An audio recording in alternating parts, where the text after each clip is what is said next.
নামাজের মাসআলা নিয়ে অনেক মতপার্থক্য আছে, অনেক গন্ডগোল ঝামেলা আছে, ওযু নিয়ে ঝামেলা আছে, আমি তো জানি না, প্রায় সবই এক। তারপরে তিনি জানতে চেয়েছেন ওযুর সুন্নাত তরিকা হলো আপনি প্রথম দুই হাতের কবজি পর্যন্ত ধোবেন, দুই হাতের কবজি পর্যন্ত তিনবার ধোবেন, এরপরে পানি নিয়ে তিনবার কুলি করবেন। কয়বার কুলি করবেন? তিনবার। কুলিটা করার সময় ভালো করে মুখের ভিতরে পানিটাকে নাড়া দিয়ে সম্ভব একটু গড়গড়া করবেন, গড়গড়া করতে না পারলে অন্তত ভালো করে নাড়া দিবেন তিনবার।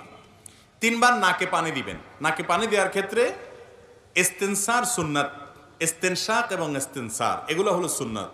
তো এই নাকে পানি দেওয়ার ক্ষেত্রে যে নির্দেশ, সেটার বাস্তবায়নটা এভাবে হবে যে হাতের কোষে পানি নিয়ে নাকের কাছে ধরে হালকা করে টান দিবেন, জোরে টান দিয়ে আবার মাথা তুলে যাবে, একদম হালকা, বা নাককে চুবায় ধরে ডুবায় ধরে যাতে করে ভিতরে পানি যায়, এরপরে নাক পরিষ্কার করবেন।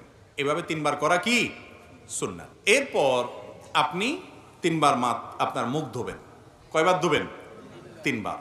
এই তিনবার ধোয়ার সময় পানি নেবেন অল্প, ডলবেন বেশি, ডলতে হবে বেশি, বিশেষ করে কপাল, এই যে কানের লতি, গোড়া, এগুলো একটু বেশি ডলা লাগে, কারণ এই জায়গাগুলো বর্ডার তো শুকনা থেকে যায় অনেক সময়, তো এগুলোকে ভালো করে ডলতে হয়। নবী করিম সাল্লাল্লাহু আলাইহি ওয়াসাল্লাম ওযুর ক্ষেত্রে বারবার বলেছেন আসবিগুল ওযু, তোমরা ওযুকে পরিপূর্ণ করো, আয় আকমিলুল ওযু, তার মানে ওযুটাকে ভালোভাবে করতে হয়। এই ভালোভাবে ওযু মানে কি?